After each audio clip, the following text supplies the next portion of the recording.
Right, so let's discuss the hypertrophic cardiomyopathy. Now, since 60 to 70% of cases are familial, right?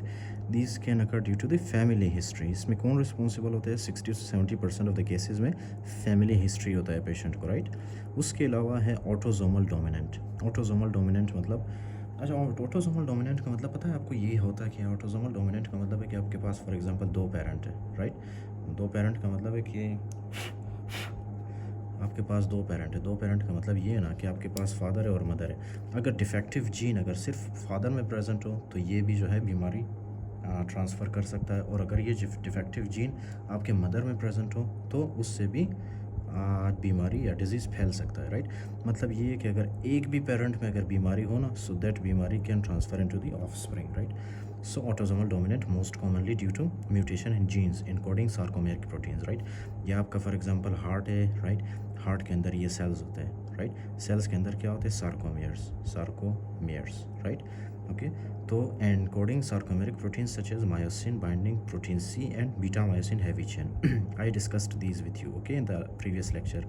Beta myosin heavy chain, इसमें एक और भी for example mutation हो सकता है जैसे कि myosin binding protein C, right? So you have to remember this. Causes syncope during exercise and may lead to sudden death. Now see, आपको बताया था मैंने कि ये जो है हमें for example if you remember this, okay, previously just now we discussed, okay, for example ये इस ब्लड को, ऑक्सीजनेटेड ब्लड को ये आगे की तरफ पुश करने नहीं दे रहा, राइट? मतलब जाने नहीं दे रहा।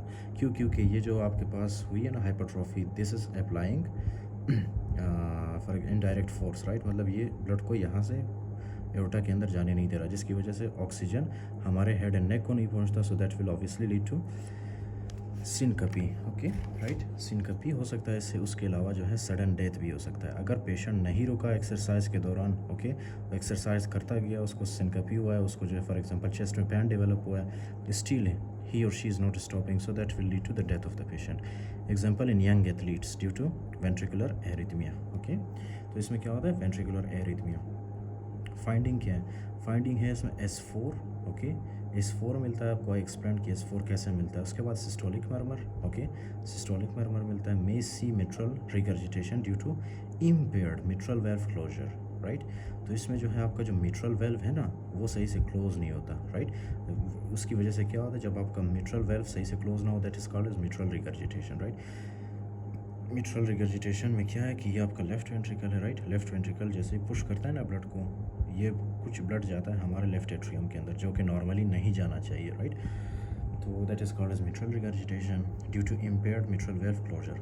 ट्रीटमेंट में आपने क्या करना है? Cessation of high intensity athletics, right? तो एक्सरसाइज जो कि हाई इंटेंसिटी है, जो कि ज़्यादा एनर्जी कंज्यूम करते हैं, जो कि ज़्यादा ऑक्सीजन चाहिए उन एक्सरसाइज को, सबसे पहले तो वो एक्सरसाइज पेशेंट ने कैसेशन करना है उनकी, राइट? कैसेशन मतलब छोड़ना है, right? Use of beta blockers और नॉन डाईहाइड्रोपायरेटिन। अब इसमें क्या है कि इसमें मैंने बताया था ना आपको कि क्या होता है, इसमें एरिथमिया होता है, राइट? सो अगर आप बीटा ब्लॉकर्स यूज़ करेंगे तो बीटा ब्लॉकर्स क्या करते हैं?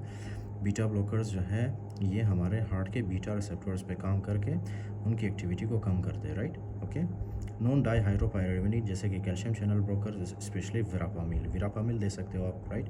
उसके अलावा cardio defibrillator, okay, if high risk. Avoid drugs that decrease preload, example diuretics and vasodilators आपने नहीं देना, राइट? क्यों? क्योंकि ऑलरेडी जो है पेशेंट को सही से ब्लड नहीं पहुंच रहा, ओके? सो वेजोडाइलेटर्स या डायरेटिक्स आपने नहीं देना। उसके अलावा ये क्या है हमारे पास? एक डायस्टोलिक डिसफंक्शन है, ओके, डायस्टोलिक डिसफंक्शन, राइट? यानी कि ये सिस्टोली के दौरान ये मतलब हार्ट हमारा सही से काम करता है, लेकिन ड्यूरिंग द डायस्टोली ये ब्लड को एकोमोडेट नहीं कर पाता, राइट, अपने अंदर।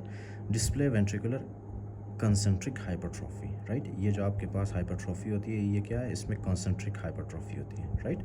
इंटरवेंट्रिकुलर सेप्टम में। That means sarcomeres added in parallel, often septal predominance, myofibrils, dysuria and fibrosis. Listen very carefully, इसका मतलब क्या है? Let me explain for you, okay? For example ये है ना हमारे यहाँ पे फॉर एग्जांपल क्या हुआ है? फाइब्रोसिस। जब इस फाइब्रोसिस या इस सेल को जब हम निकालते हैं और माइक्रोस्कोप के नीचे देखते हैं ना, राइट? ये क्या बना दिया मैंने, अच्छा, ओके। जब इसको हम माइक्रोस्कोप के नीचे देखते हैं, राइट? माइक्रोस्कोप के नीचे जब हम देखते हैं तो उसमें क्या है? फॉर एग्जांपल ये है हमारे पास ये वाला एरिया है जहाँ पे फाइब्रोसिस हुआ है, राइट? इसमें जो आपको मायोसाइट्स नज़र आएंगे वो किस तरह से? इस तरह से होंगे, राइट? इनका कोई स्पेसिफिक शेप नहीं होगा, इसके स्पेसिफिक पैटर्न नहीं होगा, right. This is called as disarray, fine, disarray, क्योंकि इनका कोई स्पेसिफिक शेप नहीं है, okay. So this is called as the myofibrils, disarray and fibrosis, okay.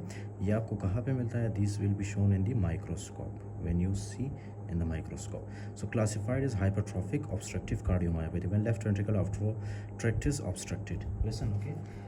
अगर ये फॉर एग्जांपल आपके पास बहुत सीवियर होगा, राइट, बहुत सीवियर जब ये होता है ना, तो ये क्या करता है, ये जो पाथवे है यहाँ से जो ब्लड जाता है हमारे एओर्टा के अंदर, इस पाथवे को बिल्कुल ब्लॉक कर देता है, राइट, जिसकी वजह से हम इसको क्या दूसरा एक और नाम देते हैं which is called as hypertrophic obstructive cardiomyopathy. Obstructive क्यों कहते हैं? क्योंकि ये यहाँ पे जो लेफ्ट वेंट्रिकल का ये वाला एरिया है ना, अपर पोर्शन, इसको ऑब्स्ट्रक्ट करता है, right.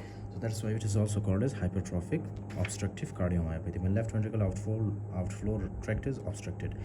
Asymmetrical septal hypertrophy and systolic anterior motion of mitral valve, right? So I discussed these conditions. Outflow obstruction होता है, dyspnea possible, syncope हो सकता है इससे. Other causes of concentric left ventricular hypertrophy include chronic hypertension and Friedreich ataxia, right? We will discuss these already we have discussed chronic hypertension, but Friedreich ataxia we will discuss, okay, in the neurology. This is very interesting. So that's it. In the next lecture we'll discuss about the restrictive infiltrative cardiomyopathy.